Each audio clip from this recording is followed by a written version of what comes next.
Hello there guys and welcome to Mad Doc Minis. Got a bit of a blast from the past for you on screen today, look.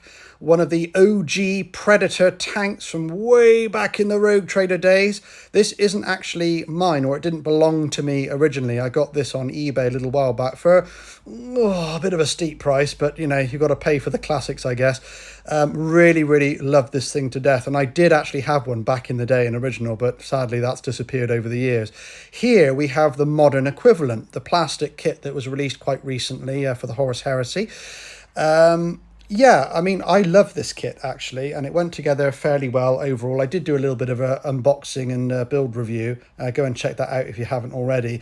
The one thing that really bothers me is the turret position. I think it's too set back on the modern Predator. I'd like it to be more forwards like this, and I think that would be a more accurate homage to the original, which I have lots of love for. I think that actually makes for a more handsome looking tank as well. It looks a little bit awkward and clumsy to me with the turret so far back on the chassis. So in this video we're going to do something about that. Now guys, a bit of a disclaimer here, just in case you are new to the channel, this is rough and ready. So this is not going to be a perfect conversion, but if you're willing to bear with me on that side of things, stay tuned, because we're going to do something really quick and easy to sort this out and produce what I think is a much nicer looking tank overall. Okay, so initially we're going to have to think about taking off that turret ring underneath the turret, because that's going to cause problems later on. It sticks out too far, look, you see. So I've just cut that off quite simply using a pair of hobby snips, and to my surprise it comes off quite easily, although you do have to be careful with those two struts that hold the cannon in place. I accidentally cut one of those off, so do be careful when you do it yourself. Here I'm just sanding the bottom of the turret there, because we've got quite a rough finish to that look, and we want that to be nice and smooth. So just set your sandpaper down on the table and just rub it over. That's by far the easiest way of achieving a nice smooth surface. Really easily. Job done, no problem. Alright, next up is to do a little bit of a dry fit with the turret, just to make sure it's going to rotate okay where I want to put it. Now, those hatches at the front of the tank do sit quite proud of the hull, so you just need to make sure that where you place your turret is not going to catch on the hinges or on the hatches themselves. Really worth doing at this stage. Next up, I'm going to attach a bolt using some hot glue into the center of the turret underneath, and that's going to be the thing that's going to go into the hull to secure the turret in place. Easy peasy, nothing technical there, and the hot glue holds it really firmly actually, so you know, really easy. Next I cut this little bit of cardstock out of cereal box card, and that I just kind of made a shape that's going to cover that nasty hole on the back end of the chassis there. So there you go, that's the shape I came up with. You don't have to do the same one, of course, but that's not very strong, so we're going to need to reinforce that later, as you'll see.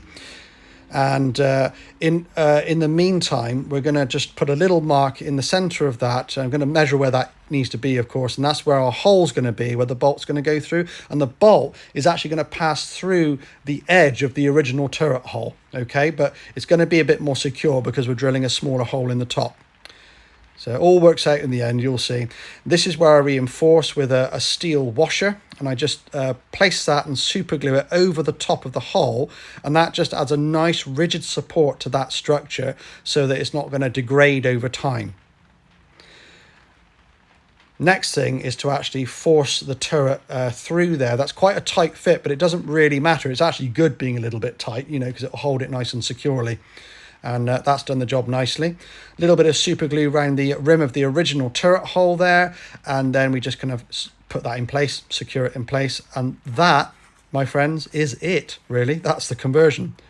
All right, let's go back to a bit of a comparison to the venerable original Predator tank, and I am much happy with the turret position on this new one now. As you can see, it's closer to the original, which I think has a really good aesthetic to it. Perhaps it could be a shade more forwards, but that would have involved a lot more conversion work. That was as far forward as I could go without drilling a hole through the chassis and kind of raising things up to miss those, you know, front hatches and all the rest of it.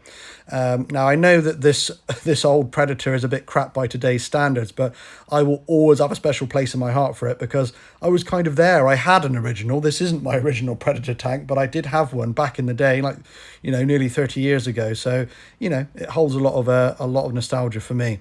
But yeah, much happier. You could do a much better job with this, you know, this conversion if you wanted to. It's very quick, very simple conversion that I've done here. If it offends you, you could use maybe plastic card instead of cardstock, but once it's all painted up, it really isn't going to bother me. If you've enjoyed the content, guys, please consider liking and sharing. It really does help. And if you're not already subscribed, consider giving me a sub. I really do appreciate all the support. Thanks ever so much for watching, and I will catch you in a future video. Cheers.